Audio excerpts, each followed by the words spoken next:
Listo.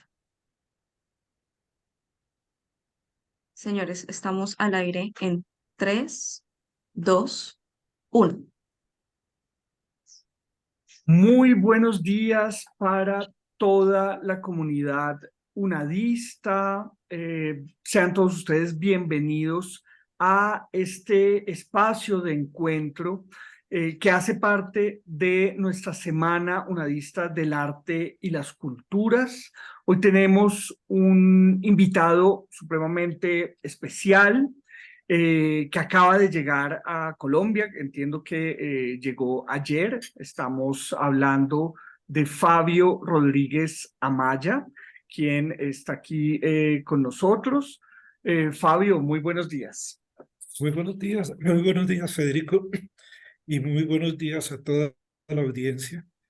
Muchas gracias por esta invitación y espero eh, cumplir con las expectativas que tienes tú, Federico, y ser útil para la audiencia y para los estudiantes de la universidad.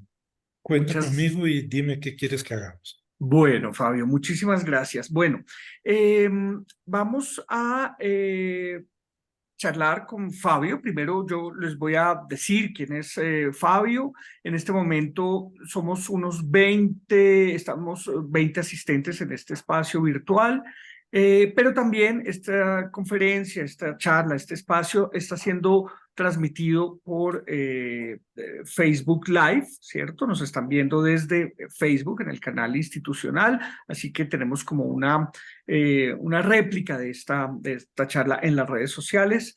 Entonces, para todos ustedes, les voy a presentar a Fabio Rodríguez Amaya, quien es pintor, investigador y escritor. Él orienta esta charla como uno de los mayores expertos acerca de la obra de Álvaro Mutis, no solo, diría yo, en América Latina, sino uno de los grandes expertos pues, mundiales en la obra de Mutis. Fabio nace en Bogotá en 1950, se naturaliza italiano, es maestro en Bellas Artes de la Universidad Nacional de Colombia y hace una profundización de sus estudios superiores en filosofía y letras de la Universidad de Bolonia. Él es investigador, como les decía, en literatura colombiana, pero también es merecedor de diferentes premios nacionales e internacionales en pintura y grabado. Y su obra se ha expuesto en Milán, donde vive, en Venecia, también aquí en Colombia, en Medellín, en Cali, en La Habana, Cuba, en Sydney y en Seúl, entre otras ciudades, por supuesto. Es autor de varios libros acerca de literatura colombiana, empezando por De Mutis a Mutis, para una ilícita lectura crítica de Macrol el Gaviero, de quien vamos a hablar hoy, quien es el centro de este encuentro. Y en esta obra él explora los viajes de Macrol y las temáticas recurrentes en Mutis para comprender el valor y el sentido tanto del personaje como de la obra, ¿cierto? Eh, También, bueno, él publica ensayos especializados de literatura colombiana y un texto que se llama El marinero y el río, también acerca de y la obra de Mutis. Pero además nos trae la grandiosa noticia de que acaba de publicar su novela, Abuelo Macedonio, que es la primera entrega de un tríptico que se va a publicar en los próximos años, ¿cierto?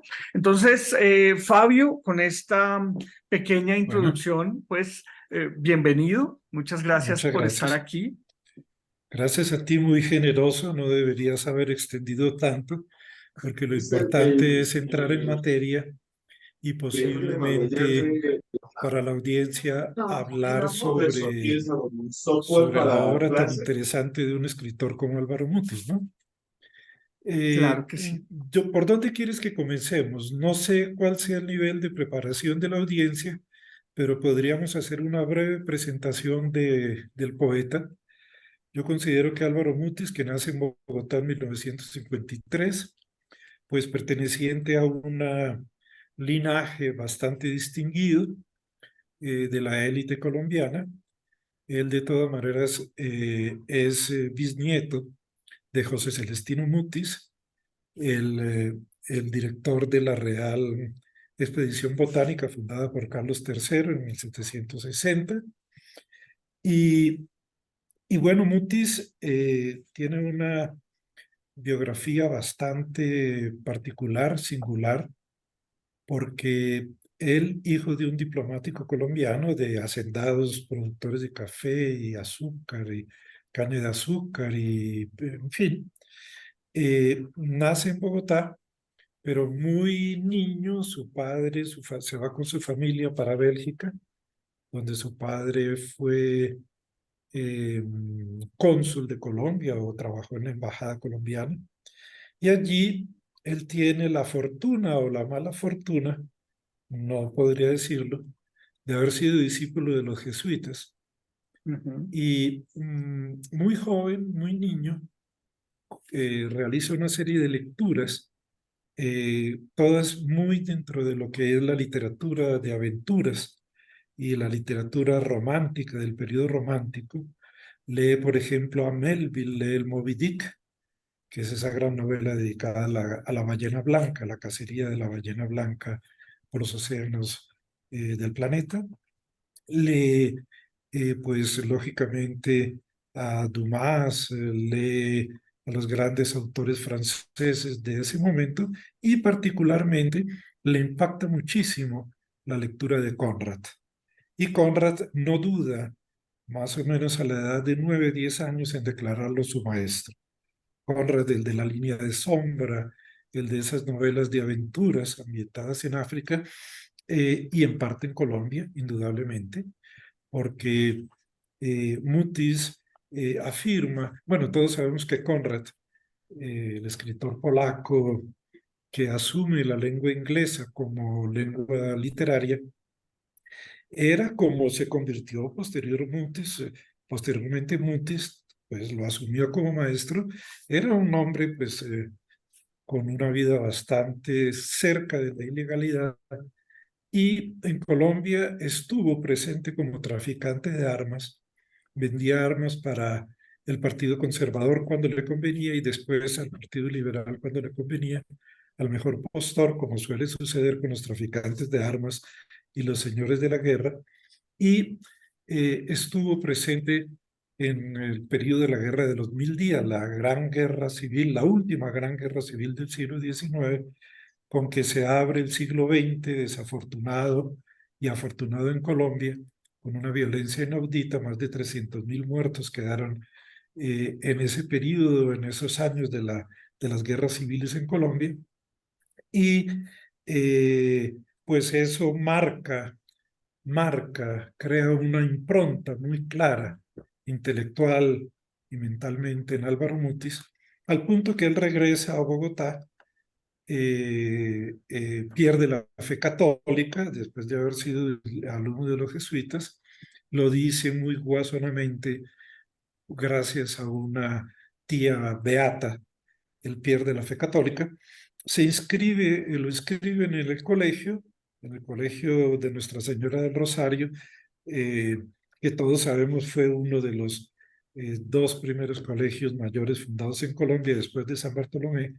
En 1653 se funda el Colegio del Rosario de los curas dominicos y allí fue discípulo de literatura de ese poeta tan peculiar, tan ambiguo, tan no sé, que es el señor Eduardo Carranza, que a mí no me interesa mucho, y no le puede el billar y no termina ni siquiera el bachillerato, pero muy joven comienza a trabajar como relacionista público, como jefe de publicidad de empresas como Aria, como compañías aéreas, en fin, hasta que entra en 1951-52 como jefe de publicidad de la multinacional ESO, y en el 52 asume la dirección de la revista Lámpara, que fue una revista muy bellamente editada,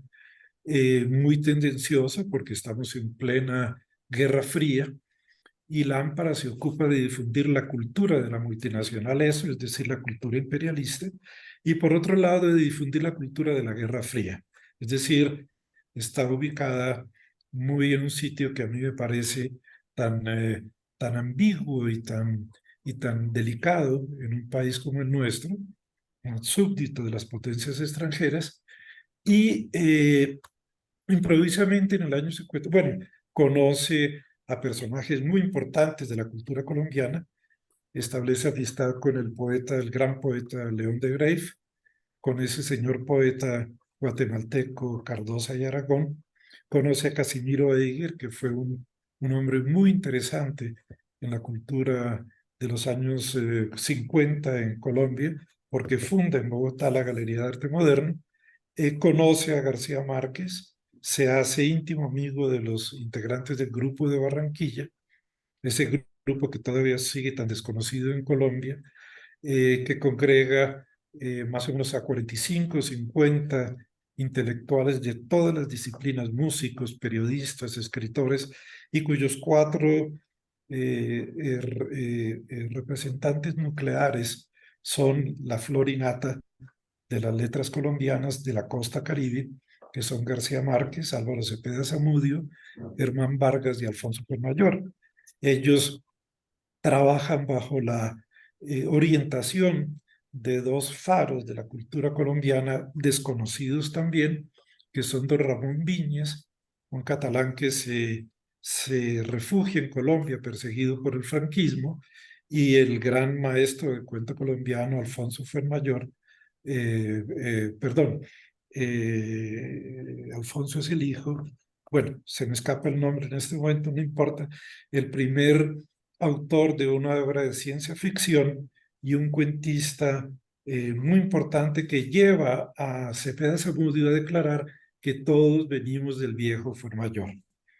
Entonces estos 2 señores en Barranquilla y en Bogotá otros 2 faros de la cultura colombiana poco conocidos, silenciados por la cultura oficial de este país, que son los primos Salamea Borda, don Eduardo Salamea Borda, uno de los novelistas excelentes que tuvo Colombia en el siglo XX, y don Jorge Salamea Borda, poeta, traductor, dramaturgo, novelista, a quien yo siempre he considerado y he declarado que él es mi maestro intelectual y que considero uno de los faros, de los intelectuales más prestigiosos que ha tenido Colombia desde la llegada del quincallero genovés.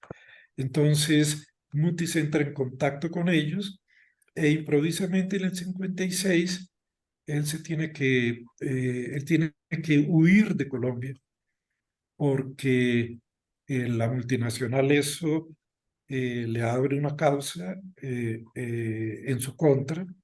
Parece, no quiero entrar en estos detalles porque no quiero, me interesa más Macrol, el caballero, que la persona de Álvaro Mutis. Sí. Pero termino esta breve presentación Sí. diciendo pues que se refugia en México.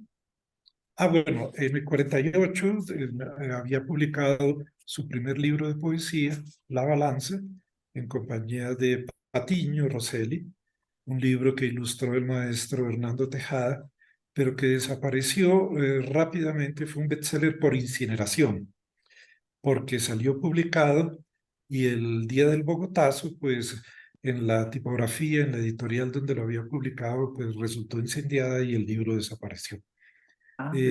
No creo que existan más de 2 o 3 ejemplares de ese libro dando vueltas por ahí. En fin, interesante es que Mutis se refugia en México y allí la Interpol, que tiene este mandato internacional de captura, lo captura, pues, y lo meten a la cárcel. Y está casi 2 años encarcelado en Lecumberri, el Palacio Negro, esa horrible, una de las cárceles más horribles que había o hay todavía en América Latina. En Colombia no creo que haya una cárcel tan nefasta, tan horrible como esa. Y allí Mutis pues le da las pautas para escribir un libro a mi juicio, sumamente interesante, que es el diario de Lecumberri. O sea, se radica definitivamente en México, él sale libre, pero ya ha entrado a formar parte del gota de la intelectualidad mexicana. Permanentemente lo están visitando en la cárcel el maestro Octavio Paz, Elena Poniatowska, Carlos Fuentes, José Emilio Pacheco, en fin, los grandes protagonistas de la cultura mexicana. Y Bueno, ahí Álvaro Mutis pues desarrolla toda su vida, él se convierte en un gerente de ventas de las grandes multinacionales del cine de Hollywood, lo cual le permitirá recorrer permanente América Latina, pero lo que me interesa es que ya en el año 45, Álvaro Mutis, cuando publica sus primeros, realiza sus primeros pinitos como poeta, un poeta sumamente interesante. Me interesa a mí fundamentalmente el poeta, más que el novelista, el poeta y el narrador más que el novelista. Y en 1948 inventa su personaje, más que personaje, el protagonista de su obra. Después podríamos voy a decir explicar. que es un alter ego de Mutis, Macrol el Sí, Gaviero. Y cómo indudablemente. entonces estas experiencias, digamos, de las que nos has estado hablando, que vivió Mutis, cómo se reflejan en ese personaje emblemático que es Macrol el Gaviero? Bueno, si tú prestas atención al título del libro que yo publiqué en el 95, de Mutis a Mutis, para una ilícita lectura de Macrol el Gaviero, es su alter ego principalmente porque Macrol vive siempre al margen de la legalidad. Okay. Macrol es es, un protagonista, no lo llamaría personaje literario, voy a explicar más adelante por qué.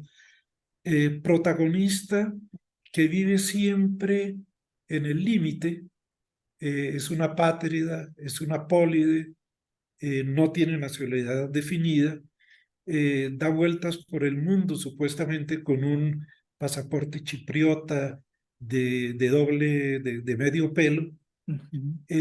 Siempre se embarca en una serie de aventuras, bueno, más que aventuras, en una serie de situaciones, siempre al margen de la ley. Se convierte prácticamente también en un traficante de armas en una novela. Funda instituye un prostíbulo con un gran amor con Ilona Grabowska, personaje fascinante, triestino, y a mí me toca mucho porque pues, yo vivo en Italia hace mucho tiempo y considero Trieste una ciudad menos italiana que las otras, una ciudad muy mitteleuropea, que fue austrohungárica, que ha sido italiana, que ha sido eslovena, que está en ese límite, en los límites entre Italia, Alemania, Eslovenia y Austria. Y es una ciudad muy luminosa, una ciudad preciosa, que para Colombia tiene mucha importancia porque es la ciudad en donde es una ciudad de escritores. El maestro Sabas Hardy, mi gran amigo, que murió hace pocos años, el poeta Sabas, su tío, un poeta de prestigio mundial, Ítalo Svevo, que fue premio Nobel, en fin. Y allí vive James Joyce, entre otros grandes escritores. Entonces, le interesa mucho Colombia porque en Trieste se concentra el mayor movimiento de importación de café a partir del siglo XIX, y el café más representativo pues es el café colombiano, ¿no? Claro. Lo digo como anécdota, como curiosidad. Entonces, este personaje, perdón, me quiero corregir, esta persona hablada, la voy a ya definir, persona hablada, que es Macrol el Gaviero, pues se embarca siempre en situaciones que que lo convierten en uno de los grandes desesperanzados de la literatura universal, diría yo. Ahí sí me permitiría utilizar el término universal. Macrol y Gaviero, pues aparte de ser un desesperanzado, es un hombre que no tiene un presente, no tiene un pasado, no tiene un futuro. Es supuestamente un marinero que nunca se hace a la mar. Yo digo que es un marinero en tierra, que es Ujú, el título de la exposición que inauguraremos mañana en la Luis Ángel Arango, en ujú. la Biblioteca Luis Ángel Arango. Un marinero en tierra porque él navega en chalupas, navega en planchones, navega en buques de río. Al límite, supuestamente se embarca en un tramp steamer con su alter ego, porque Macrol es alter ego de Mutis, Ajá. pero hay un personaje levantino del Líbano, de Beirut, que es Abdul Bashur, que es el alter ego de Macrol, y con el cual se embarca en una de sus últimas navegaciones, supuestas navegaciones, y van a la búsqueda permanente de la nave perfecta que nunca encontrarán, porque Macrol es un derrotado. Macrol no llega nunca a destinación, y Macrol es muy interesante porque, mm, eh, como le sucedió a Álvaro Mutis, y para mí el poema inaugural de la poesía del poeta bogotano, que es La Creciente, es nada más ni nada menos que una poesía, un poema de revelación. Es decir, Mutis, que se forma y crece, se educa en una hacienda cafetalera cerca de Ibagué, en la confluencia del río Coello y del río Cocora.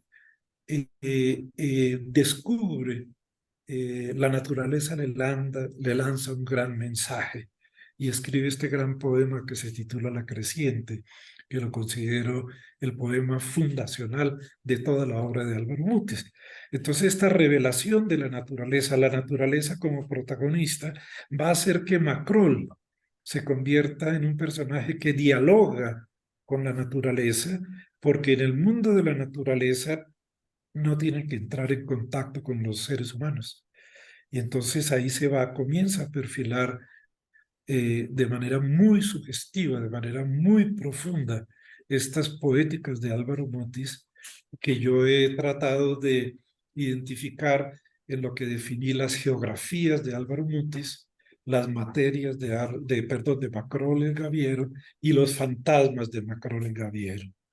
Pero sobre esto podemos ir profundizando en el Claro, curso de esta conversación. es que creo que justamente es eso lo que hace que Macrol sea tan especial para el lector, ¿no?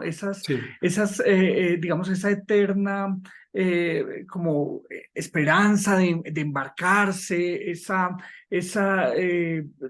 ilusión, digamos, de lanzarse como a las aguas y esa expectativa que genera en el lector de si finalmente lo va a hacer, ¿no? Eso creo que es sí. lo que lo ha hecho tan especial para los lectores y lo que lo mantiene tan vigente, me parece, ¿no? Sí, no solo para los lectores, yo creo que en el panorama de la literatura colombiana, de la literatura latinoamericana, y me atrevería a decir de la literatura internacional, indudablemente Macrol Gaviero es un personaje lleno de sugestiones. Lleno de sugestiones porque ya lo identifiqué como un desesperanzado, pero él siempre va a la búsqueda de algo que le permita eh, eh, confrontarse con una serie de instancias, porque Macron es un exiliado, ¿cierto? En realidad, si estamos a lo que son los principios de las culturas judía, cristiana, islamista, es decir, de las culturas que predominan en Occidente, el ser humano, el hombre es un exiliado del paraíso terrenal. Dios no fue amable, lo creó para joderlo. Es decir, no fue amable con él y lo expulsó del paraíso. Ahora, de ahí pues han surgido miles de leyendas literarias hermosísimas que son, porque yo considero, por ejemplo, que el Pentateuco no sea un libro de fe religiosa, sino un libro de grandes aventuras, que no sé cómo lo pudieron inventar en uno de los desiertos más horrendos que existen en el mundo, que es el desierto que está entre Siria, Jordania, en esa zona del Mediterráneo. Y, pues es muy significativo eso porque, ante todo, Macrol es una exiliada. Ujú. Macrol es un solitario que no establece un diálogo con la comunidad humana, sino que establece un diálogo con el agua, con el Con el fuego, con entorno. el aire, con el entorno, con los 4 elementos de la naturaleza. Es un personaje que tiene una visión muy, muy interesante de conocimiento del sacro, del mundo sagrado, Mm. de la naturaleza como artífice de lo sagrado, porque Macrol el Gaviero es un hombre muy consciente de que el verdadero reino del hombre es el reino de este mundo, como que le dio título a esa excelente novela del cubano Alejo Carpentier, uno de los fundadores del Real Maravilloso. Entonces, Macrol el Gaviero es un exiliado, es un hombre solitario, es un errante. La transhumancia de Macrol es continua. Él navega supuestamente por todos los mares del mundo. Encuentra su razón de ser en la naturaleza americana, porque Macrol es un exponente, es un arquetipo, y se Ujú. convierte en un protagonista mítico, en el sentido en que Macrol el Gaviero vive en un eterno presente, allí donde confluyen el pasado, el presente, el futuro, en una única realidad, en una única y constante actitud de aparente transformación, pero Macrol el Gaviero es un hombre estático y es un hombre que empieza a tomar conciencia de lo que es lo arduo, lo difícil que es la existencia, de lo hostil que es el mundo con el ser humano. Pero él no comparte ideologías, no comparte religiones, no comparte teologías, no comparte mitos. Macrol no narra mitos, Macrol es un portador del mito. Yo quisiera leerles al menos los versos inaugurales de La Creciente para que Sería eh, muy lindo, Fabio, sí, poder se, escuchar.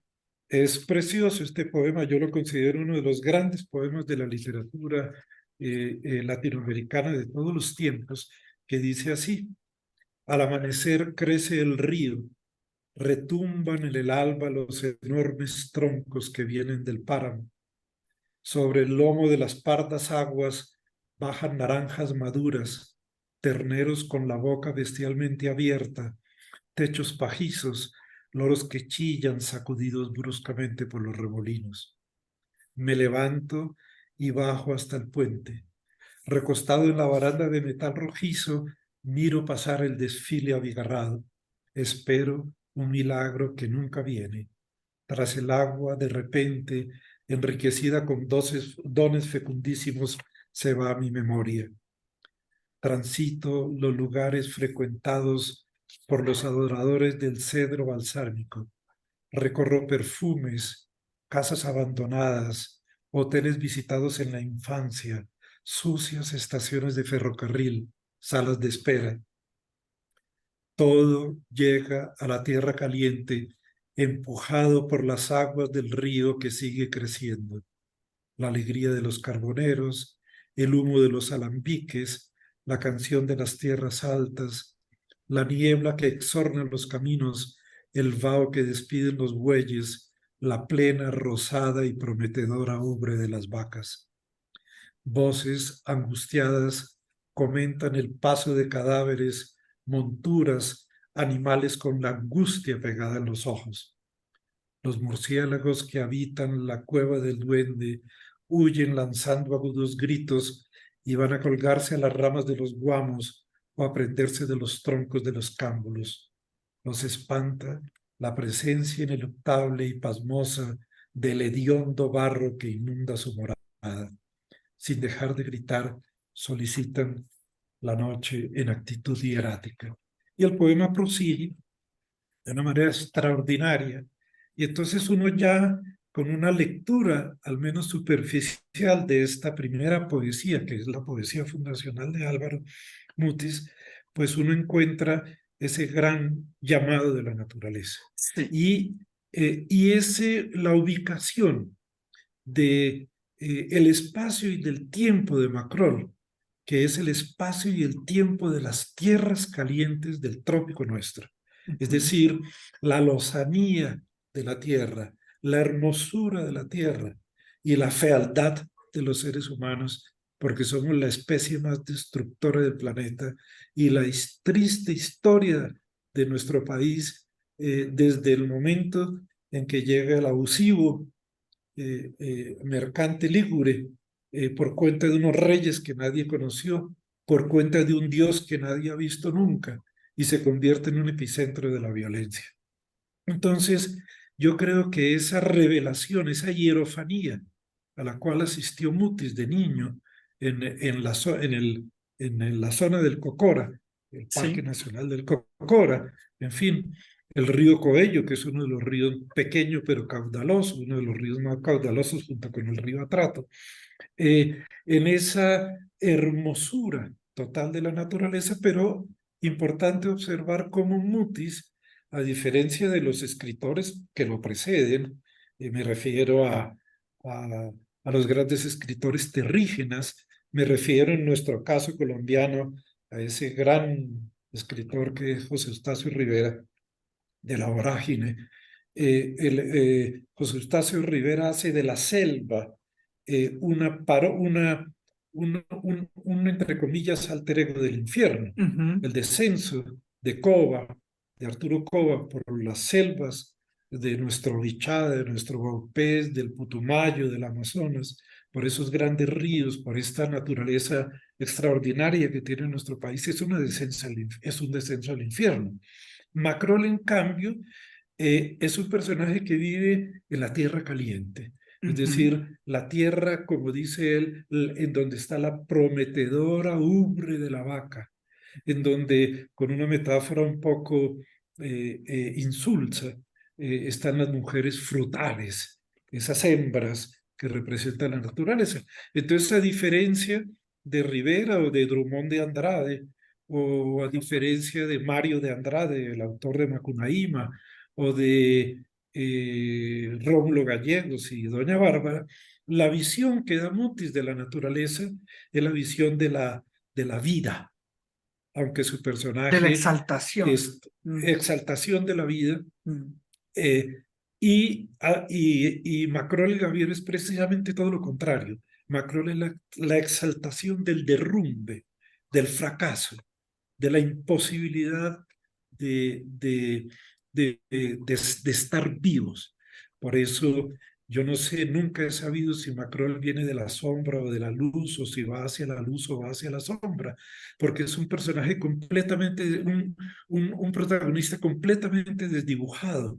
De él no tenemos ningún dato, ni biográfico, ni Y temporal. ningún rasgo fisionómico que nos permite identificarlo. Se caracteriza posiblemente por ser un hombre destrozado, por ser un hombre agobiado por las circunstancias, por ser un hombre que no encuentra futuro, un hombre que está más cerca de la muerte que de la vida. Entonces, ¿qué sucede?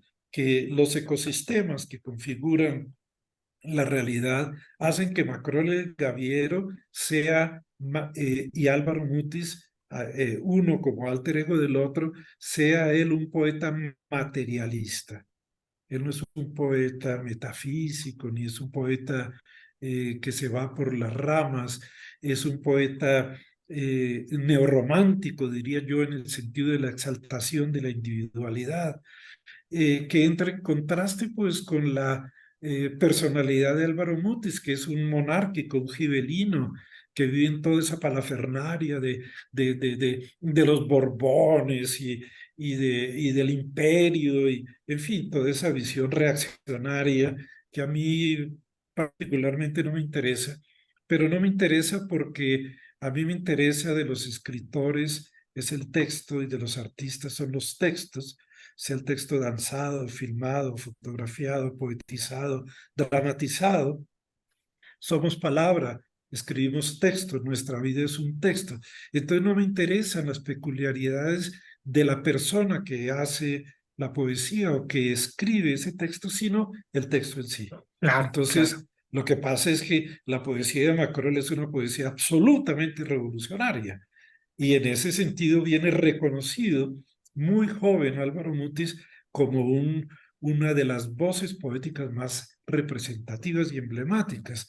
Y de hecho, de la generación posterior a Neruda y a Vallejo y a Paz, pues él junto con, no sé, con Westphalen en Perú, con Gonzalo Rojas en Chile, con José Emilio Pacheco en México, pues es una de las Idea Vilariño, la gran poeta uruguaya, doña Olga Orozco, la excelente poeta argentina. Álvaro Mutis entra a formar parte, digamos, de ese grupo de poetas conversacionales, de poetas neorrománticos, de poetas que de todas maneras asumen un denso compromiso con la sociedad civil. Esto lo quiero remarcar, civil, no con la sociedad política. Eso pertenece a una generación anterior, ¿no? Y bueno, todo esto va caracterizando a, a A una persona una figura hablada, como como lo una describiste persona antes. hablada. Es una Yo, persona hablada por una sencilla razón, porque él no es un héroe, no es un héroe literario, no es un antihéroe literario. No se puede considerar un ahéroe literario, porque Macrol y Gaviero, pues Mutis anuncia las empresas y tribulaciones de Macrol y Gaviero.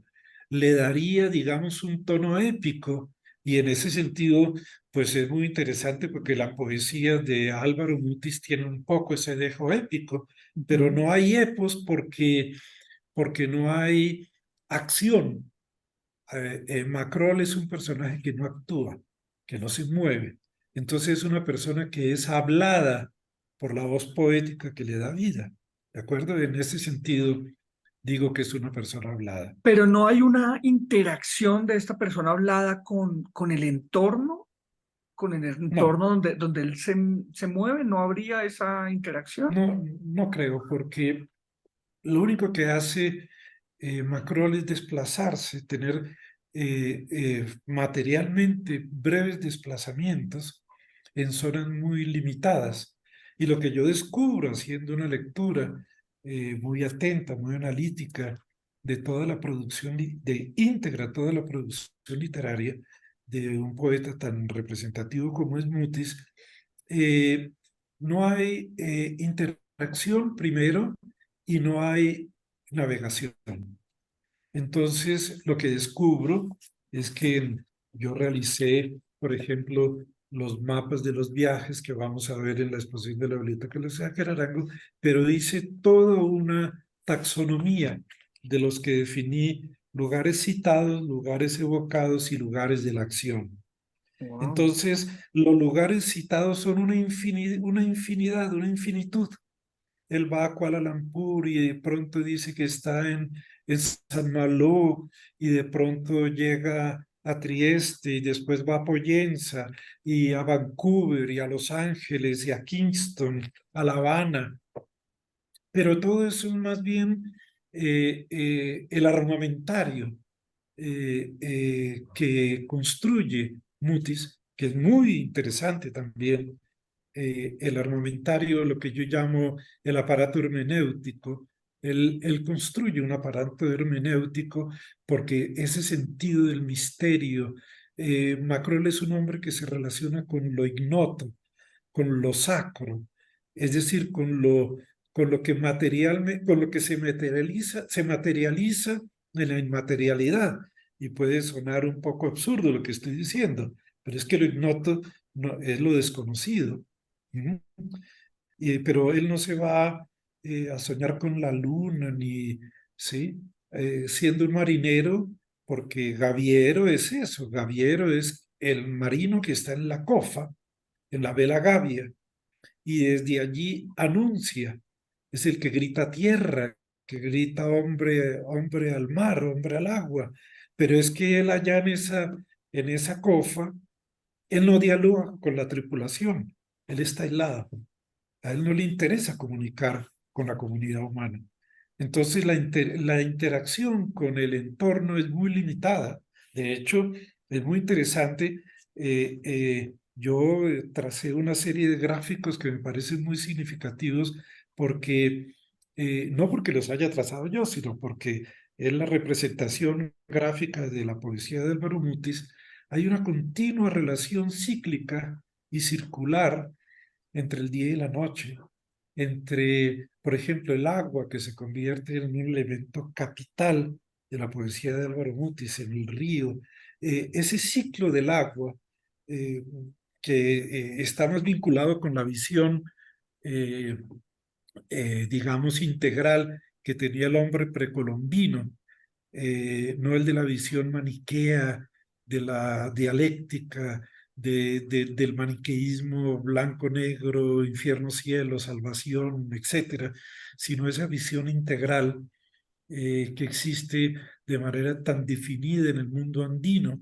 El agua es el elemento vital en la alta cordillera, en la zona de nuestras zonas del Bajo Cauca, del sur del Cauca, de Ecuador, de Perú, del norte de Argentina, de Bolivia, en donde se llegaron a domesticar más de 2.500 variedades de papa, por ejemplo, en donde la canalización y la construcción de terrazas es la que permite la supervivencia en la alta montaña.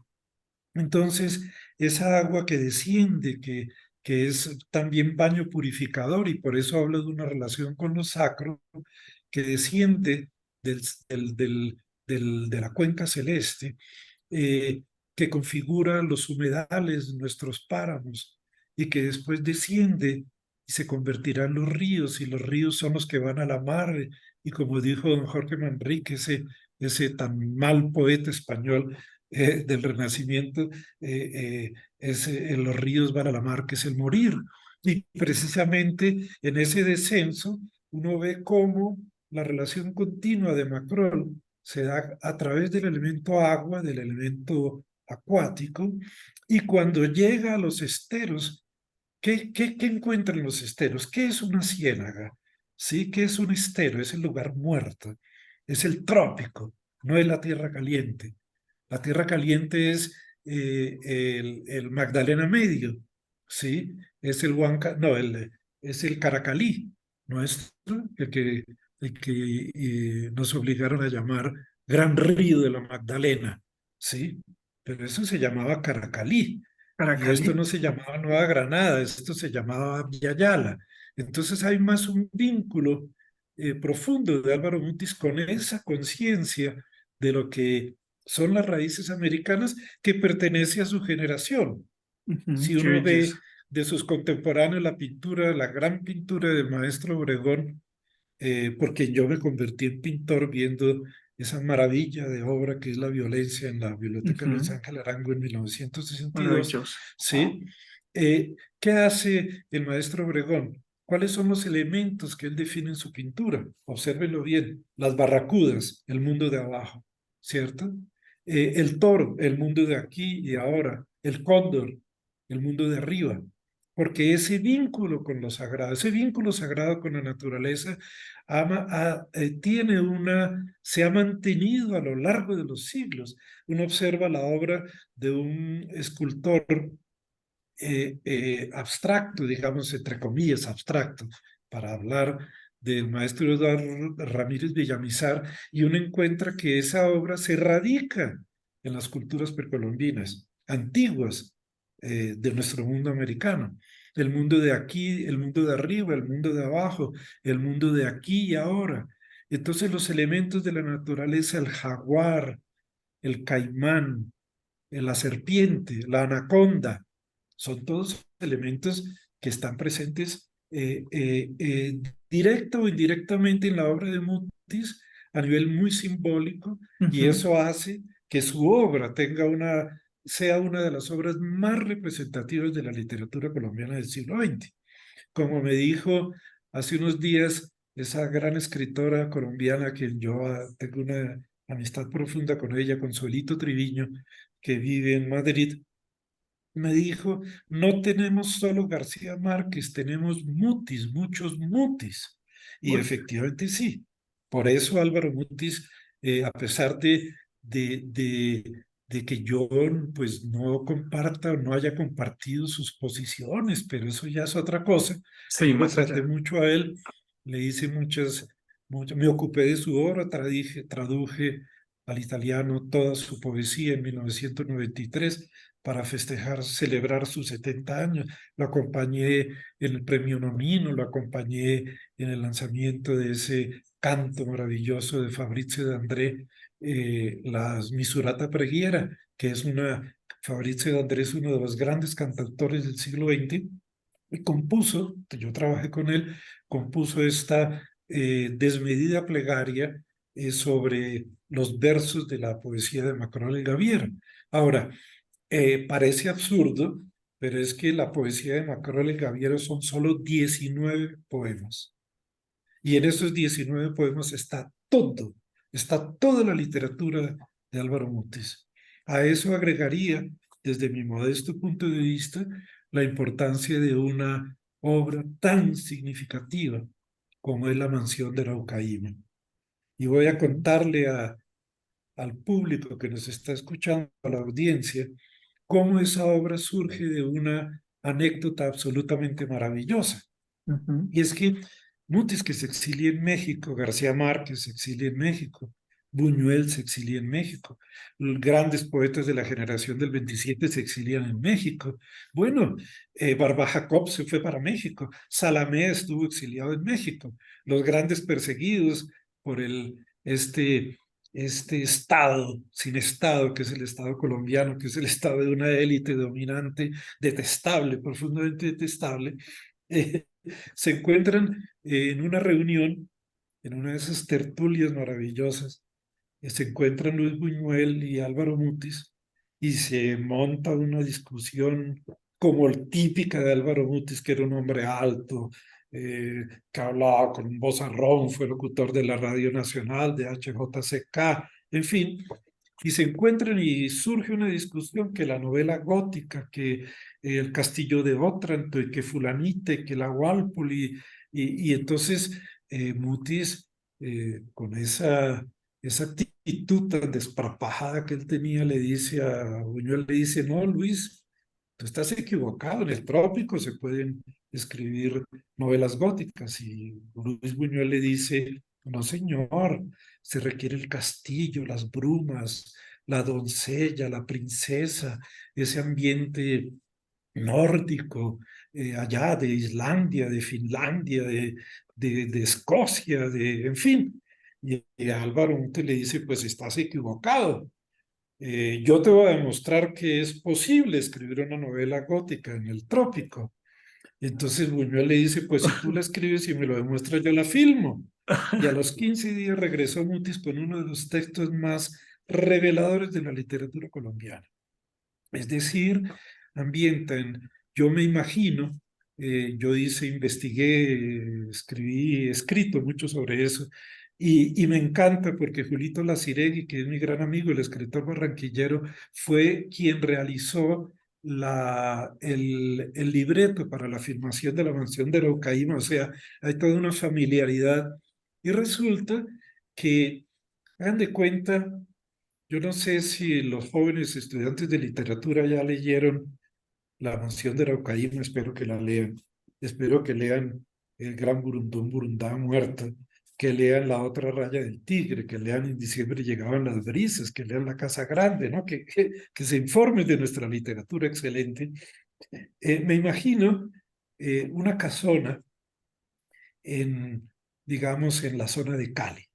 Ajá. ¿Sí? Tierra caliente, una casona con una especie de exconvento de esos que construían los dominicos y los jesuitas, en los llanos inclusive.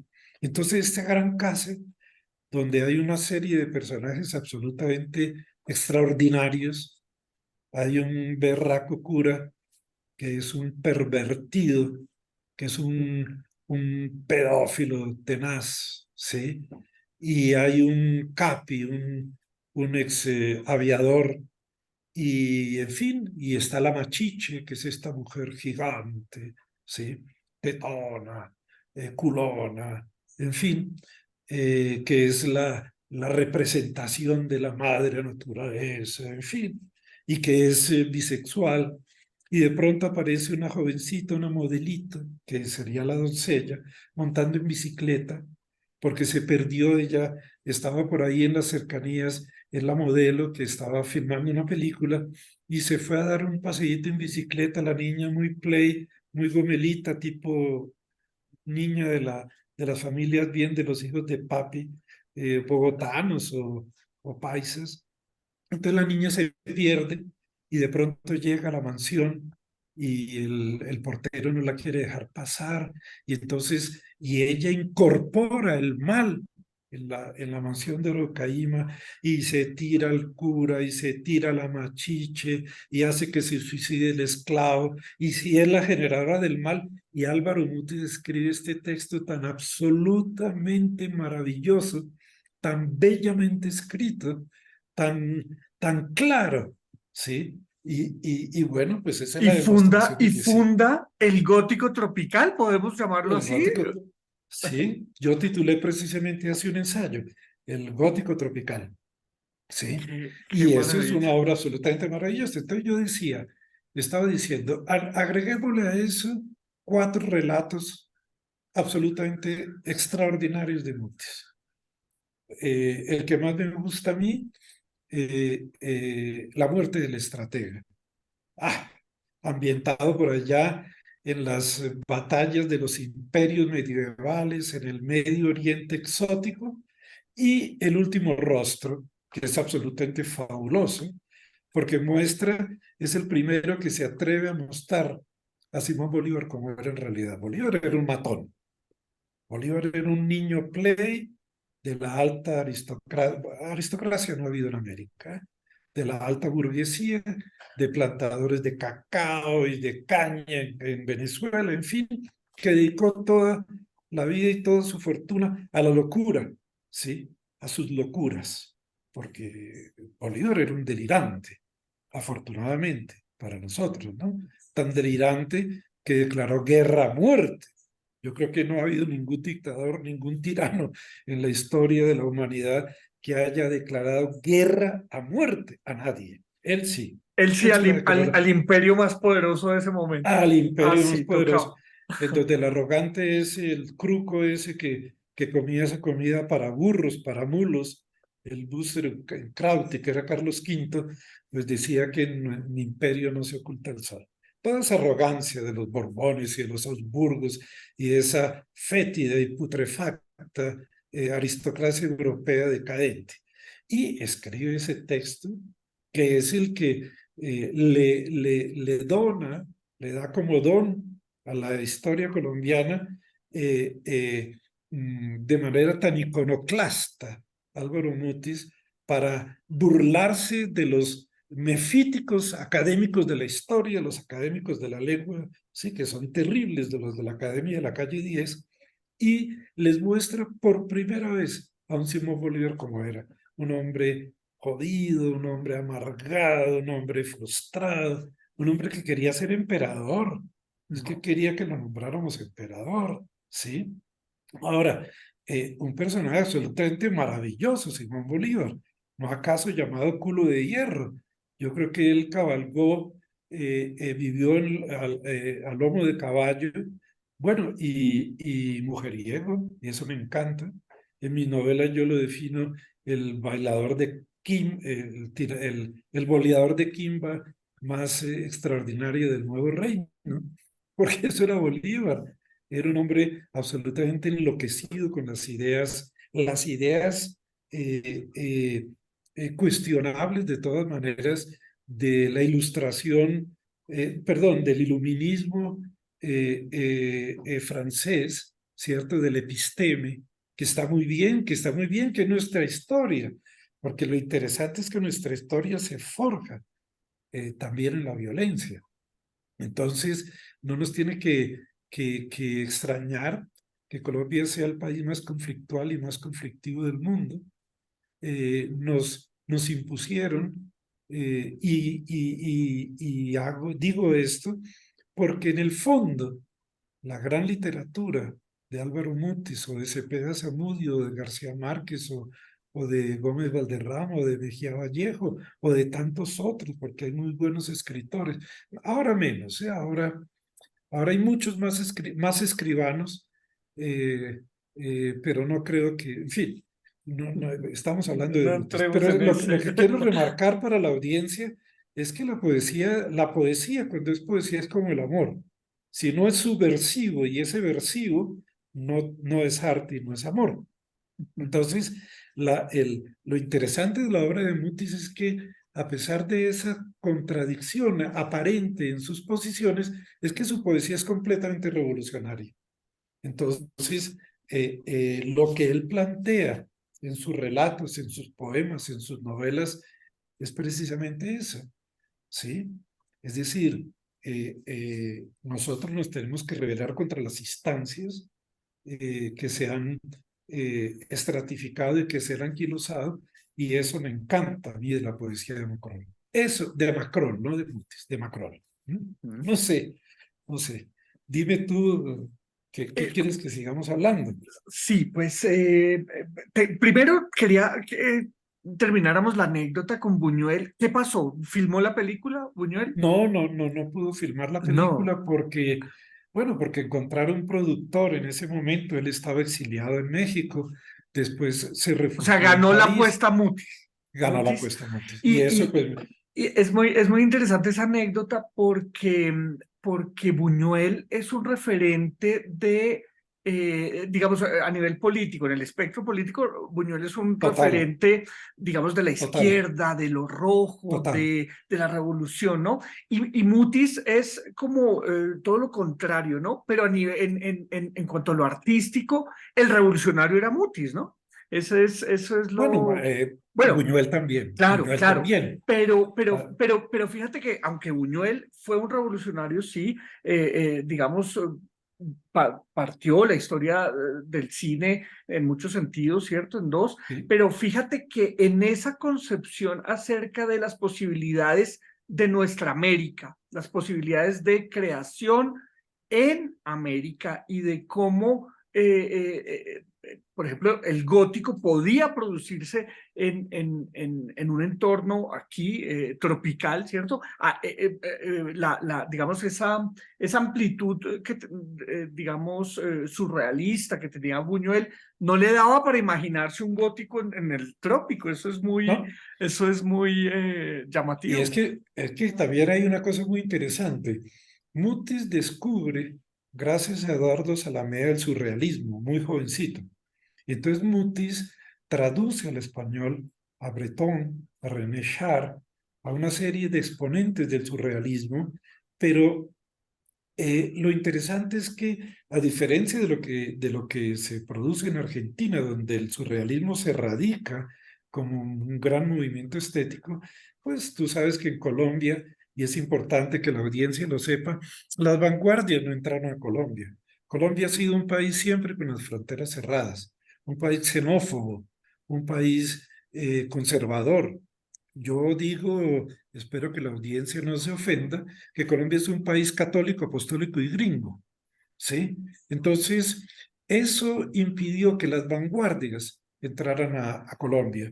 Tan es cierto que llegaron a la periferia, se detuvieron en Barranquilla con la gran revista Voces, fundada por José Félix Fuenmayor, por José Enrique Blanco, que es uno de los filósofos más interesantes que ha tenido Colombia, por Ramón Viñes. Ramón Viñes era el dramaturgo catalán políglota, hablaba francés, italiano, inglés, alemán, catalán, español, castellano, en fin. Y la revista Voces tiene una vida muy breve, pero muy significativa.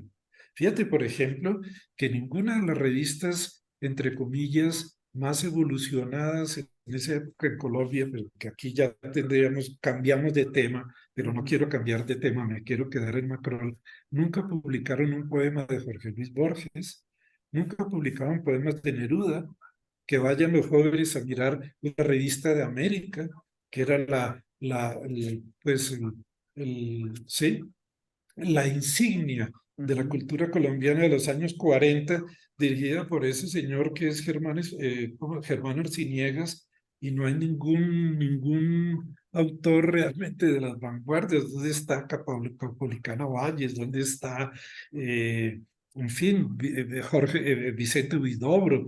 Ninguno de ellos. Y hay dos personajes supremamente maravillosos en nuestra producción literaria y cultural, que son León de Greiff y Luis Vidales. ¿Y a ti te parece que don Luis Vidales, que es un verdadero poeta surrealista, ¿sí? Le allanen su casa, lo persigan, ¿sí? Los elementos, las instituciones represivas, porque escribió un libro que se llama Suena Timbres, y que Jorge Salamea edita en la revista Crítica, que es la primera, no, la primera que publica un poema de Mutis es la revista Vida, dirigida por Eduardo Guisado en los años 46. La primera publicación es del 47. Y don Jorge Salamea publica en la revista Crítica, que todos callaron, pero que incorporaba las vanguardias, que incorporaba la literatura internacional. ¿Quién habla de la revista del Grupo de Barranquilla, Crónica? Nadie. Nadie reconoce, y nos dicen que las únicas revistas fueron la Revista de América, que fueron Mito. Claro, Mito es una revista muy importante, pero Álvaro Mutis no es del grupo Mito, como dice la gente por ahí bobaliconamente, ¿sí? En un reportaje que yo le hice y después le hizo el maestro Jacques Gillard de la Universidad de Toulouse, él dice: yo nunca pertenecí al grupo Mito. Yo nunca, o sea, yo publiqué en la revista Mito porque era un vehículo, y ahí publiqué la reseña, ahí él publicó la reseña de Hospitales de Ultramar en 1953, en el editor Mito, que publicó La Casa Grande, que publicó El Coronel no tiene quien le escriba, cuando a García Márquez y a Mutis y a ellos nadie les daba bola aquí en Colombia. Fíjate que García Márquez todo el mundo lo utiliza al día de hoy, pero García Márquez nunca fue aceptado por la, entre comillas, élite colombiana, ¿no?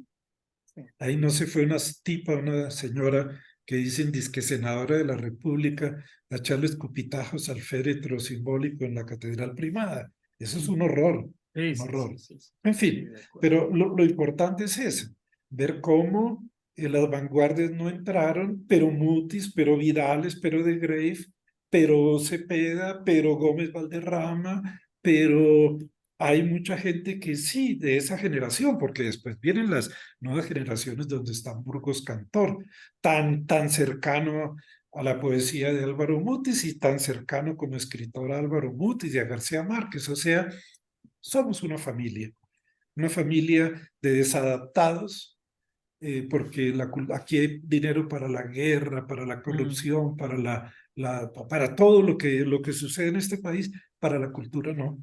Sí, Entonces, para la educación tampoco, para la salud tampoco, y por eso andamos donde estamos, y contra eso se revela. Yo me pregunto siempre, yo no sé si los colombianos nos hemos preguntado seriamente por qué, por ejemplo, García Márquez no vino a morir al país, o por qué Mutis no vino a morir al país. Claro. No, ellos eligieron no venir a morir al país.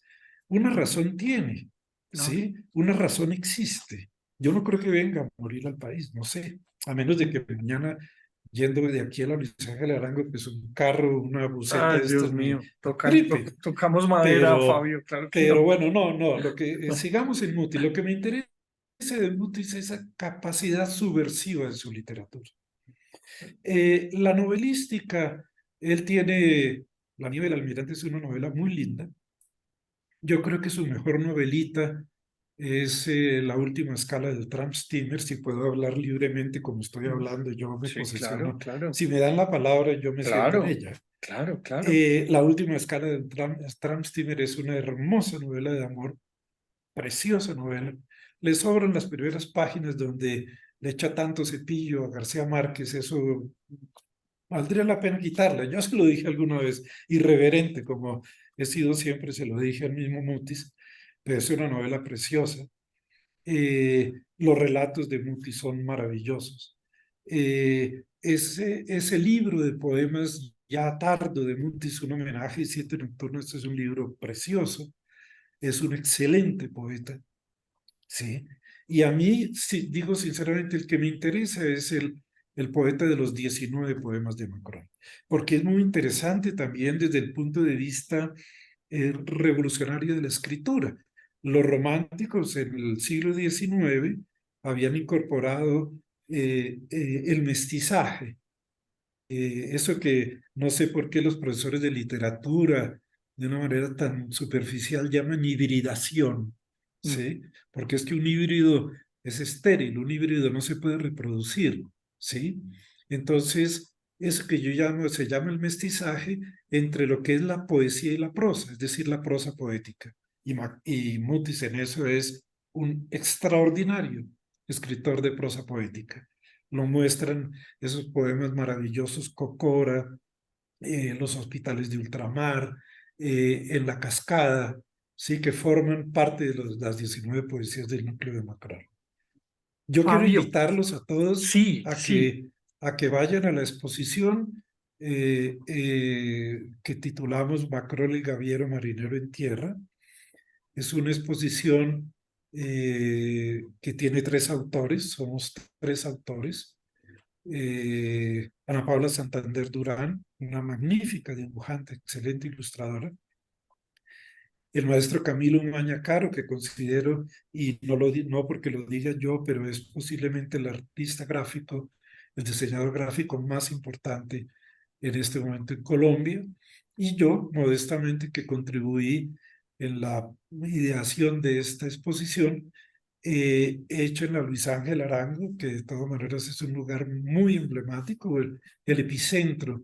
De todas maneras, yo no creo en el centralismo, pero nos impusieron el centralismo, pero que es un lugar tan representativo de la cultura colombiana. Y realmente yo creo que nosotros estamos muy orgullosos de los resultados de esta exposición, porque hay una manera bastante original de presentación. Yo me he ocupado de focalizar lo que considero los núcleos temáticos y los núcleos de las poéticas de Mutis, y lo hemos desarrollado en una gran sala de la biblioteca, con la intervención de ilustraciones, de selección de textos críticos, de selección de citaciones extraídas de la obra poética y narrativa, y de declaraciones, entrevistas y reportajes hechos al poeta, ¿no? Mm. Entonces, es una exposición que va a estar abierta hasta el 6 de enero de 2024, y que yo recomiendo no porque yo haya participado en ella, sino porque merece verdaderamente visitarla, también para descubrir formas inéditas de elaboración de presentación, porque a mí lo que me interesaba, como a nosotros los autores de esta exposición, a paridad de méritos y a paridad de trabajo y de colaboración, lo que nos interesa es remarcar la importancia de Macron el Gavier, Ujú. lo que significa Macron el Gavier, lo que de nosotros existe el Macron el Gaviero, lo que de Colombia, de América Latina, que es en realidad es el trasunto nuestro.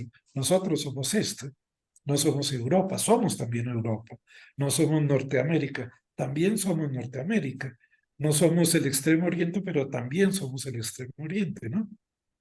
Mm. Nos tocó en suerte que en el Caribe, el crisol del Caribe, se encontraran los grandes grupos étnicos del planeta, los grandes grupos lingüísticos, los grandes grupos culturales del planeta, y pues somos lo que somos, ¿no?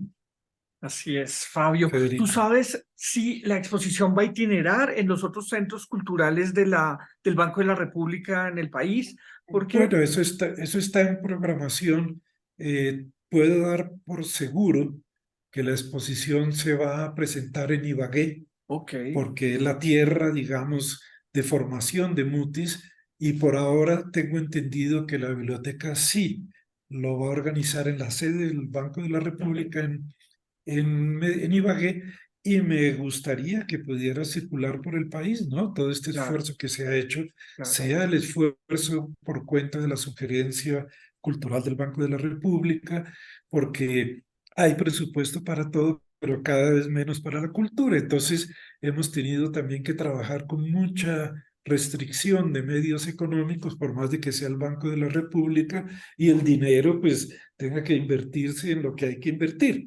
Pero bueno, eso no lo definimos nosotros. Nosotros Bueno, somos simplemente hormiguitas que estamos moviéndonos por el mundo como marginales y emarginadas.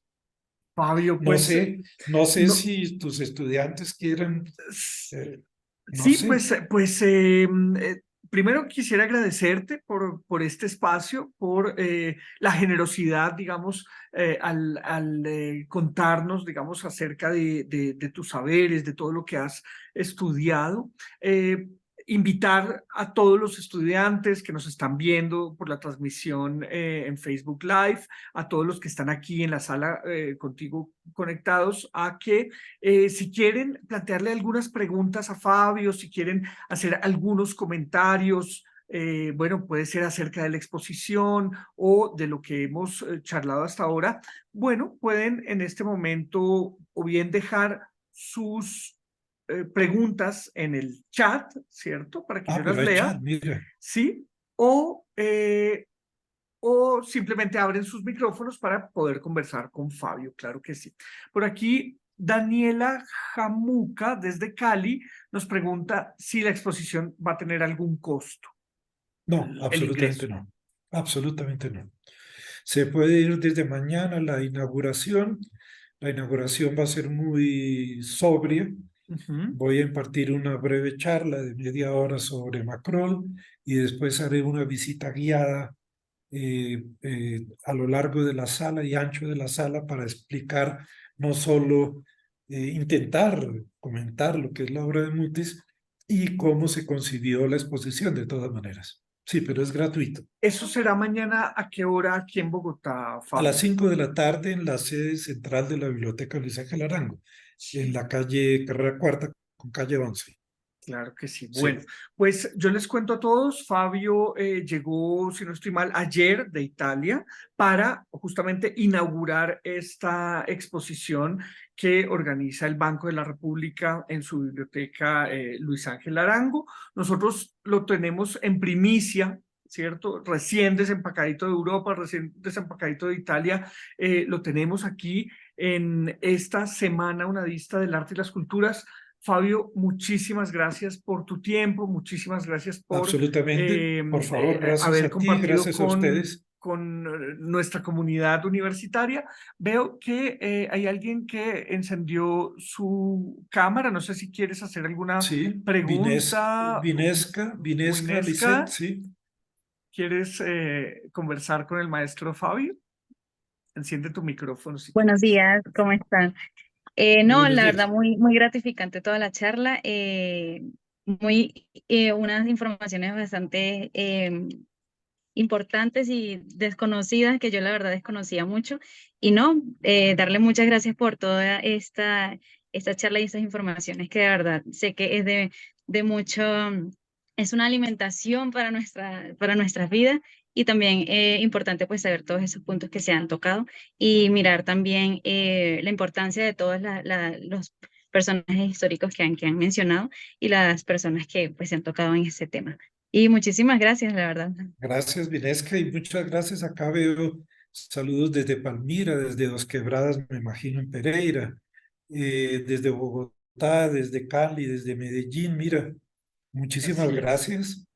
Muchas gracias por los comentarios. Para mí es siempre es muy motivante eh, el trabajo con los jóvenes. Ujú. Yo enseñé 45 años en la universidad.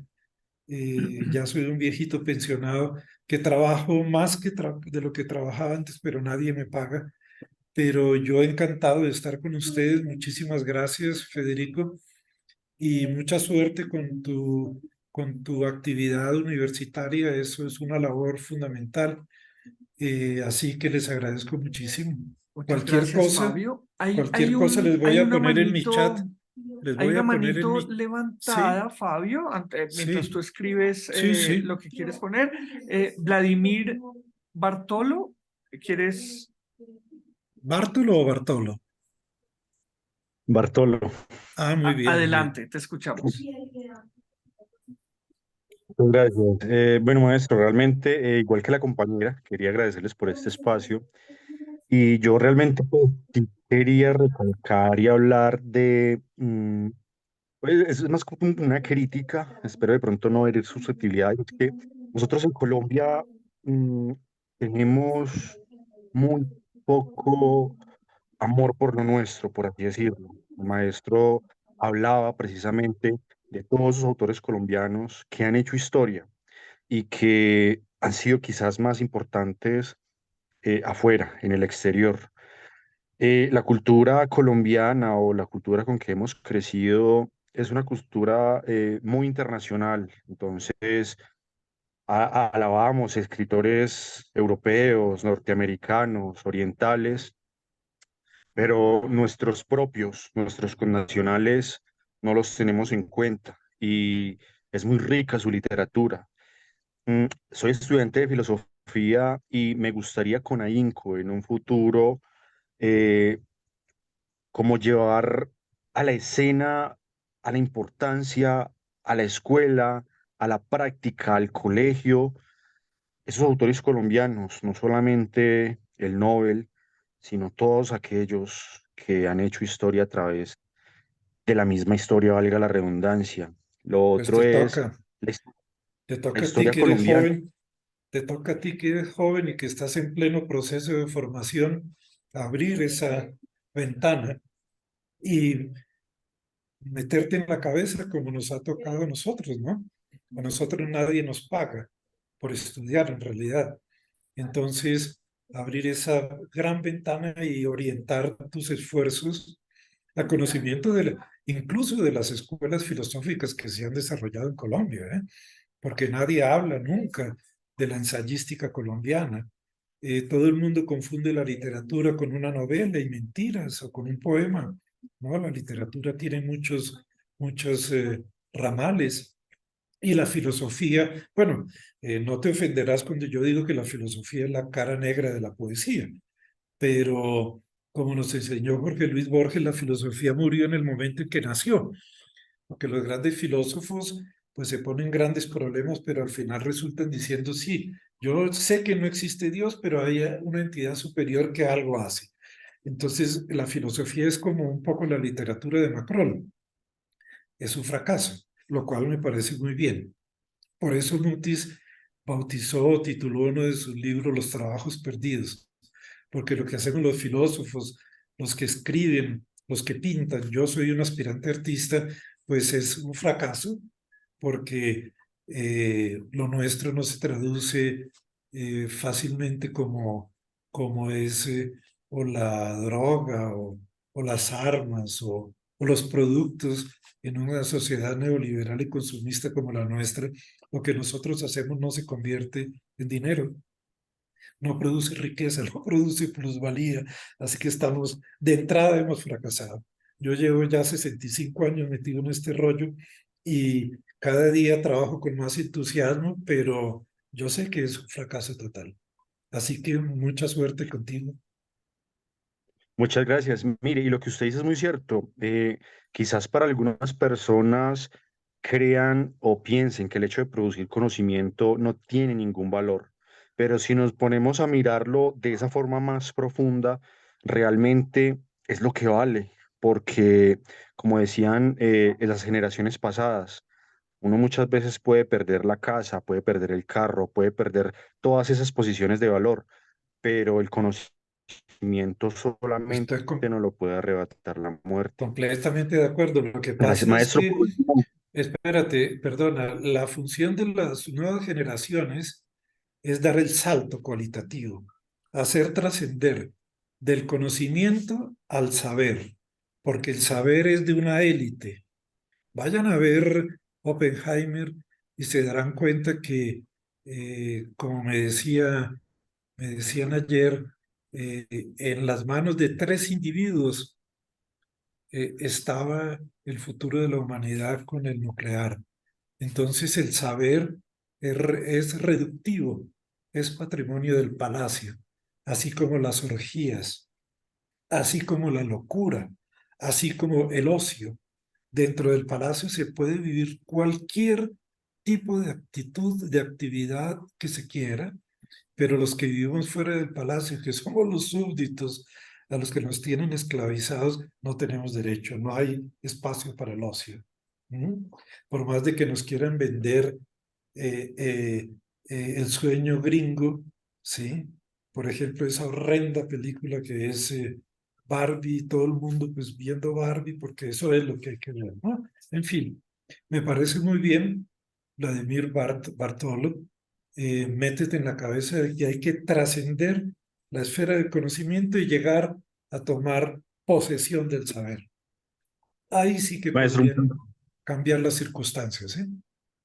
maestro, muchas gracias. Y por último, le quería pedir el favor, si me recuerda el nombre de esa, no lo recuerdo bien, academia, círculo de Barranquilla, que usted El, decía al el, inicio gru- de la el que grupo no de es Barranquilla, el grupo de ¿cómo? Barranquilla, grupo Grupo de de Barranquilla. Barranquilla, sí, grupo de Barranquilla. Federico, yo te di a ti, si tú me escribes, yo te puedo mandar un poco de materiales sobre el grupo de Barranquilla, incluso te puedo mandar el PDF de la edición de los números que el maestro Yelar logró recuperar y que se hizo una edición en la Universidad del Norte. Escríbeme, yo les mandé ahí mi correo Sí, electrónico. acá Fabio nos deja su correo electrónico para todos los que estén interesados en contactarlo, digamos, tener esa posibilidad de interactuar con él, digamos, a un nivel intelectual, ¿cierto? Entonces, allí Creo que nos deja sí, él su correo. Fabio, muchísimas gracias por esta generosidad. No sé si absolutamente. hay alguien más que quiera charlar con Fabio unos últimos instantes antes de que se nos vaya.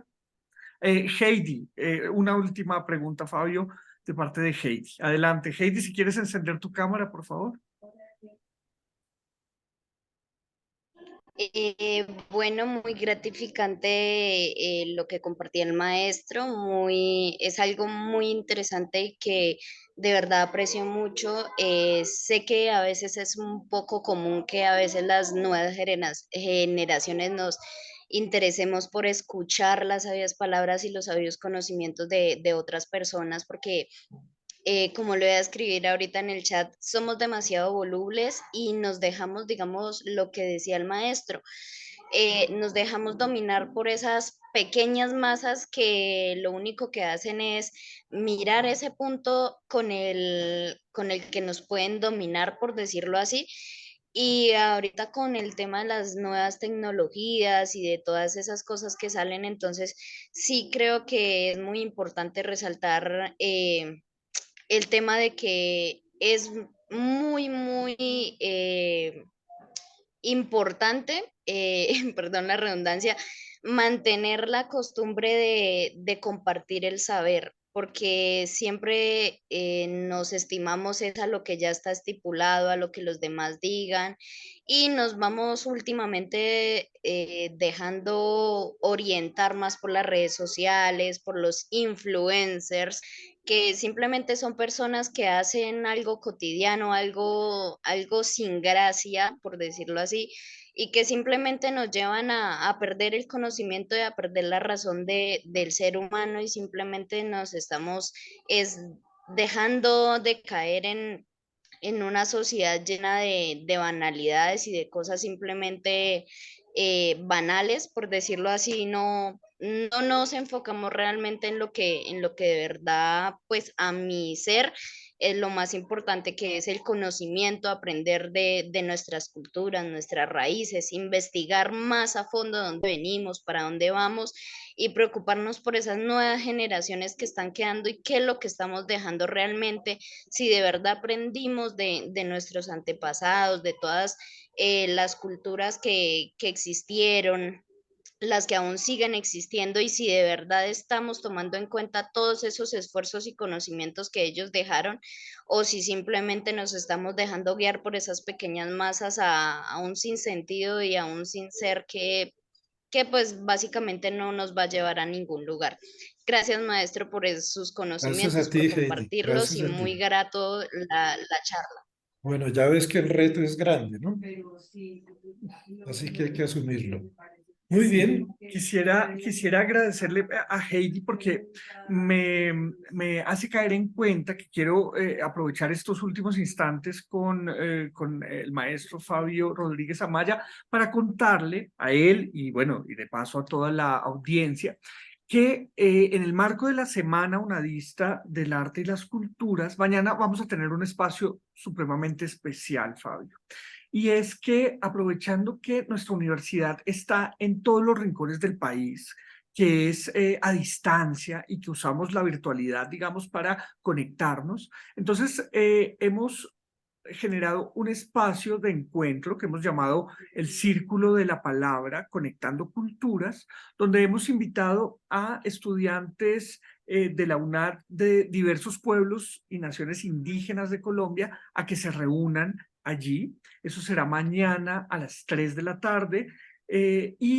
Tenemos estudiantes en Guayús, en La Guajira, estudiantes en Vera, estudiantes de la Amazonía colombiana. Todos se van a reunir, nos vamos a reunir con ellos en este círculo virtual, este círculo de la palabra, que es un espacio virtual, a escucharlos, a escuchar qué Excelente. tienen ellos para contarnos, ¿cierto? A los demás, qué tienen ellos para contarse entre sí acerca de sus cosmovisiones, de sus costumbres, de sus anhelos, bueno, vamos a darles la palabra, a escucharlos y pues estás cordialmente invitado. Yo sé que coincide con la inauguración de la exposición, pero si me lo permites te mandaré el video, digamos, de ese encuentro Claro, que va yo a ser encantado, muy, yo muy, encantado. muy especial. Yo siento mucho no Entonces, poder estar presente porque a las 3 en punto de la tarde estoy comenzando a grabar claro, un especial para la Biblioteca Luis Ángel Arango y a las 5 tengo la charla inaugural, pero en otro momento podemos seguir dialogando. Muchas gracias, maravilloso. Federico, muchas gracias a todos. Y bueno, el reto es grande, nos toca apropiarnos del conocimiento, apropiarnos del saber y que recordemos las palabras de ese gran personaje que fue don José Martí. Curiosamente anoche lo soñé. Valen más trincheras de ideas que trincheras de piedra. Hasta luego Fabio, entonces y muchas gracias. muchísimas gracias, un abrazo, espero que nos encontremos pronto allí en la Bueno, Luis Federico. Ángel. Y a todos ustedes, los asistentes, a todos los estudiantes y a toda la comunidad que nos está viendo en vivo, muchas gracias por su asistencia a este espacio.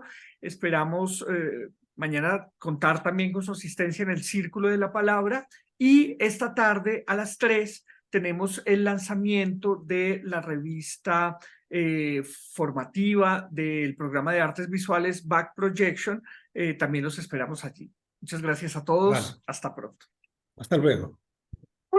Muchas gracias a ustedes. Hasta luego.